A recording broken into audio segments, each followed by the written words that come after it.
Hi, this is Scott Garibay, and this is... Autumn Garibay. And this is... Logan Garibay. And we today are going to talk to you about the politics of Tiger King, the brand new Netflix documentary. And specifically, we're going to talk about big cats in America. So let me explain what we're talking... Well, not everybody watched Tiger King this weekend. 4 people in America didn't. So for those 4... So Tiger King is a story of American big cat enthusiasts and a whole lot of other words beyond that. It is the story of Joe Exotic, it is the story of Carole Baskin, and it is the story of Doc Antle. And all 3 of these people own dozens, if not hundreds, of tigers, or did at one point. Okay, Joe Exotic had a big cat zoo where he had 200 plus tigers, lions, and big cats from places well outside of America. Carole Baskin is a wildlife conservationist, and she has at minimum dozens of big cats, tigers, ligers, lions, big cats from all over the world. But the difference is everything that Carole Baskin has, to my knowledge, is all rescue cats. So that there's a big difference there. And the last is this gentleman by the name of Doc Antle. And he has hundreds of cats as well in America. So what this documentary taught me was that America has between 5,000 and 10,000 tigers, ligers, lions in America, absolutely none of which are native to America. And that number is higher than the actual number of big cats outside of America. That is absolutely incredible. Logan, you did a little bit of research. What did you find out about big cats in America? Yeah, so I did a little research, obviously, what he said. I found out that a lot of states have state regulations about what is an exotic animal and can you own this or that. Right here in Pennsylvania, you can't own hedgehogs. It's kind of funny, but also, it's basically free. Like, you can have like an exotic animal, but you do need a permit. Right. I do think there are a bit of regulations, like if and it's relatively cheap, but I think there are a bit of regulations if you have like a tiger or something. It's obviously going to cost a lot more for safety and stuff, I think. But yeah, that's in what. Fact, after your research, we had found that the cost of the forms and to get the big tiger, I literally was thinking we could get a tiger. All right, all right. So I said everything I learned from this. Have you learned any information about big cats that I didn't disclose before we start talking about the politics of this? I think you gave a good overview. Thank you. Yeah. All right. So let's jump right into the politics. Okay. So this documentary was crazy. It was 7 episodes of the most incredible story you could ever imagine. Now, just so you two are aware, documentaries are having a moment right now. I think they learned a lot from podcasts, and podcasts were essentially what they're learning is if you take a whole bunch of information that nobody knows anything about, and most people did not know this story, and then you just sequence the information so that you tell the information at the most dramatic moment, you can make these true stories incredibly engaging, right? So this story was about a battle between Carole Baskin, who's a wildlife preservationist, and Joe Exotic, who was she's a big cat preservationist. He is a big cat. Joe Exotic was a big cat enthusiast. Who do you think is right, just from the right-wrong perspective? Joe Exotic said any American should be able to own as many tigers, lions, and ligers as they want. Carole Baskin says that should be illegal at the national level. From a political perspective, what is your opinion on what the law should be? What do you think? In my opinion, I think that most of the time, people that get exotic animals, they don't even know how to keep care of a gerbil. So there's no way of them trying to take care of a tiger. complexity of taking care of like a monkey or like a tiger or like a lion. That's ridiculous. Like they're like where they are in nature, they're predators. Like that's not good. Like in my opinion, I don't think it should be legal. Really, there's not really a point. I get like the American spirit, like, oh, we can do whatever we want. We can put a monkey in our house and let it stab a person with a knife. But yeah, I don't like it personally. Yeah, that's So you think it might be a good idea to bring in a national law so that all these crazy animals aren't in Americans' houses? Yeah, or like heavily like tax or not taxing. Make it far more difficult. Yes. Right. Put up obstacles. At minimum, put up obstacles. Maybe even consider a national ban on Americans owning exotic animals, big exotic animals and big cats that are outside of this country. Yeah. Absolutely. And let's put a perspective on this. Right in the documentary, there was a person who was working on Joe Exotic's farm and had her hand clean bit off, and now no longer has a hand because she came in contact with one of these big cats. There's no question that this is outrageously dangerous. That's already been proven many, many times. What do you think? Do you think Americans should be able to own, that we should preserve this current state, and Americans can own as many lions, tigers, and ligers as they want? Or is Carol Baskin right, and that should get shut down? What do you think? So I do believe that Americans should be able to own exotic pets, particularly tigers and lions. And I understand where Carol Baskin and Logan are coming from in that oftentimes these animals are abused, and yes, we should absolutely put an end to all animal abuse, but that really is the thing. These issues are things we've already dealt with domestic animals, and I think that there is a clear difference between abuse and ownership, and I don't think that the fact that some people will abuse it and mistreat exotic animals means that no one should be able to own them.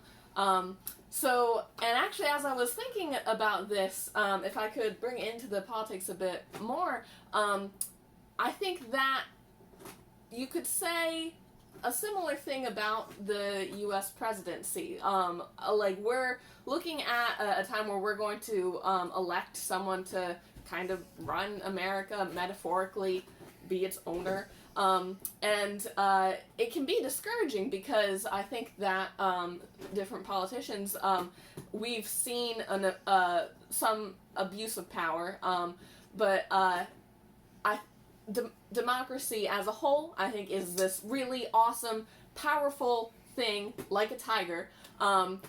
And so another thing on the actual tigers, I think that, yes, you should be able to own them, but doing so, you are accepting all chances of getting your arm bit off, if not dying.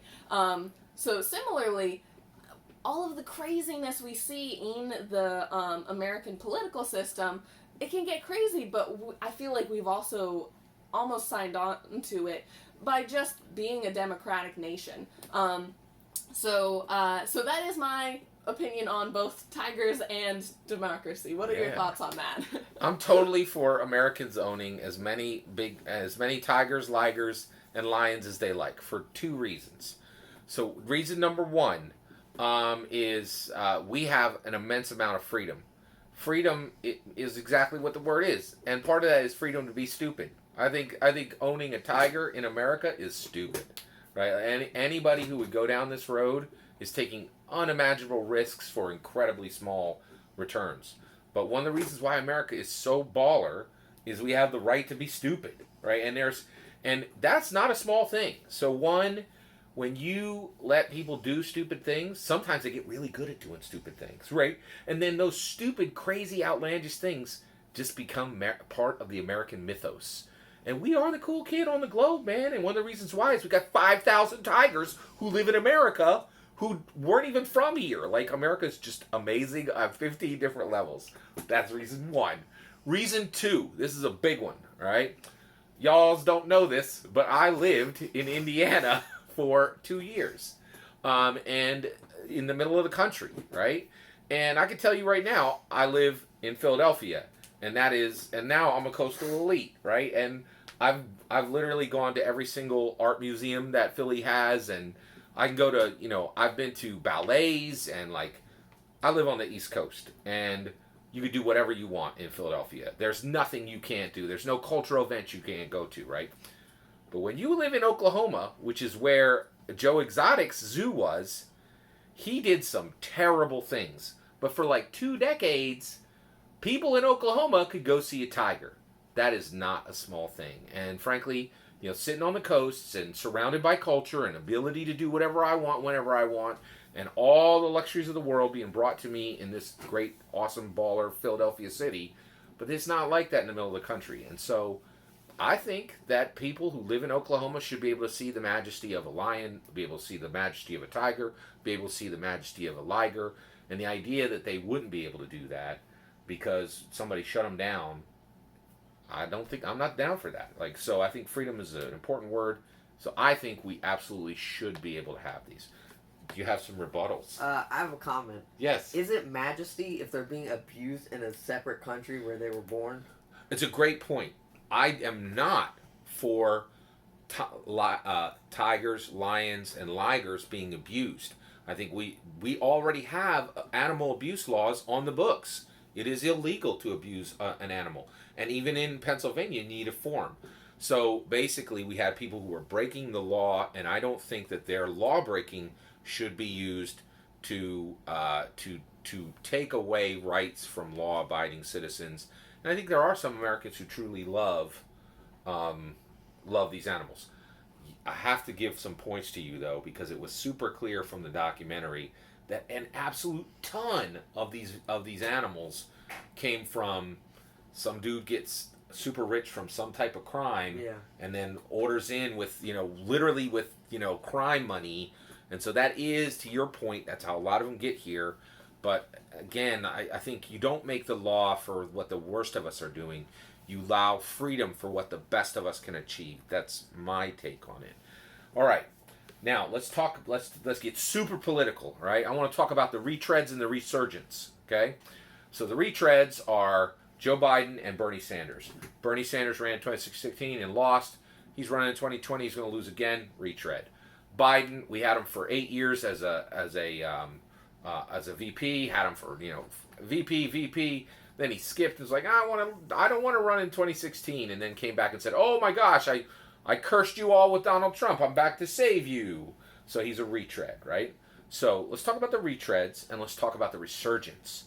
So what do you think one of the retreads will do based on this documentary? Because me saying that they will respond to this documentary is not crazy.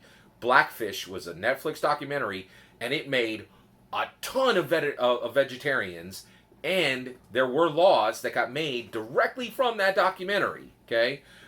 So I am expecting laws to be made from this documentary. So how do you think the retreads what laws will they put in place or not put in place? And you can choose any one retread, and then talk about a suspender who jumps back in, and what laws do you think they would make? So choose one retread, one resurgent.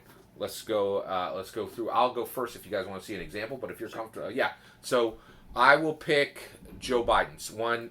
Bernie Sanders done. He ain't going to get nowhere. He's already spinning backwards. All right.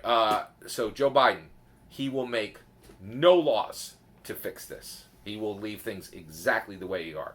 So he would preserve things exactly the way they are now. He would help me from that perspective. I still don't want him as a president.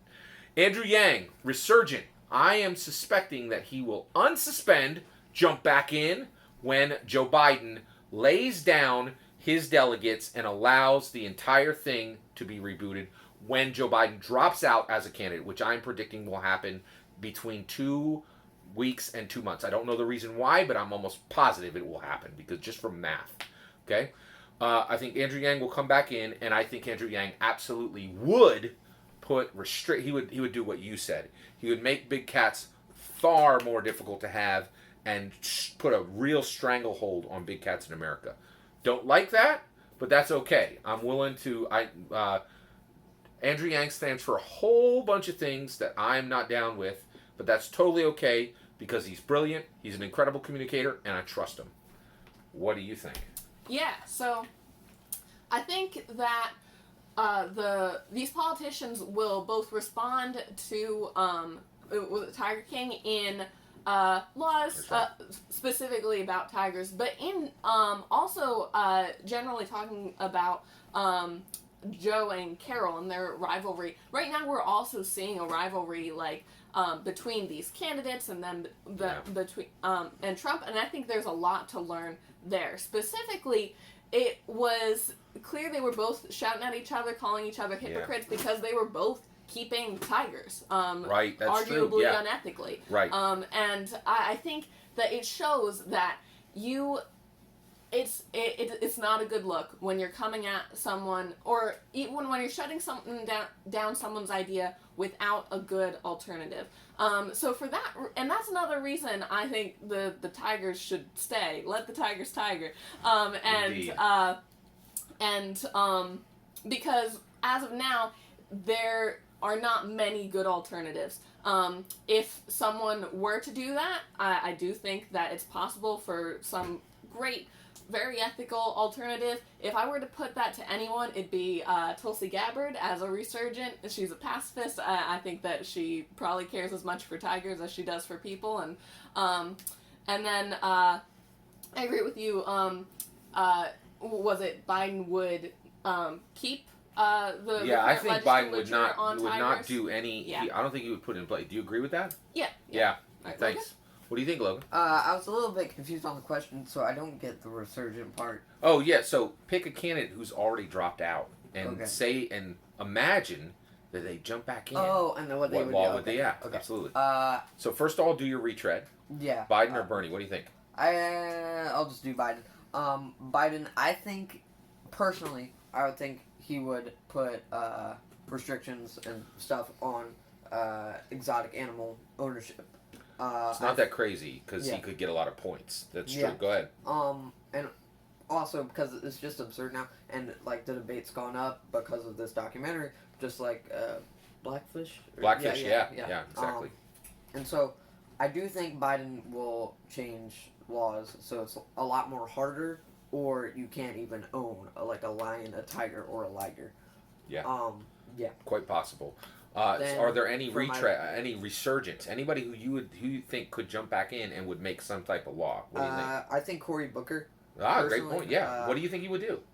I think he would do the same as Biden if he became president, and or try to suggest laws that would. It says try to suggest laws to do the same. So you think he would put more restrictions at least? Yeah. Do you think he might go as far as making it legal to own any of them in America? Or do you think he would just go to the first step first? I think Cory Booker is pretty strong and independent, so I think he would just go right for it, maybe. Yeah, and also, that makes a lot of sense because Cory Booker used to date Rosario Dawson, which made him pretty awesome. Really? But he dumped her, and now he is dating Ahsoka Tano. So, that kind of stuff happens. Anyway, all right, so basically, you now understand what we think the retreads would do and what we think the resurgence will do when they jump back in, when Biden and Bernie fold in 2 weeks to 2 months based on XYZ reason, right, which is absolutely possible to happen. Before all this stuff happened, I said that there was an event coming that would change the entire shape of the election, and if Andrew Yang had watched my video and just stayed in, we wouldn't be having this problem, right? But I want to thank these two for talking with you and me about big cats, pro big cat in the U.S. Logan has a big heart, and he said, hey, maybe this isn't the best for these big cats. We'd love to know what you think. What do you think the law should be in the U.S. for big cats, and what do you think the resurgence would do and the retreads would do? We'd love to hear your opinions below. Thank you very much for watching. Please consider liking and subscribing. And also, don't forget to check out Autumn's great art channel and Logan's great video channel. Thank you. Take care. Bye-bye. And have a wonderful millennium.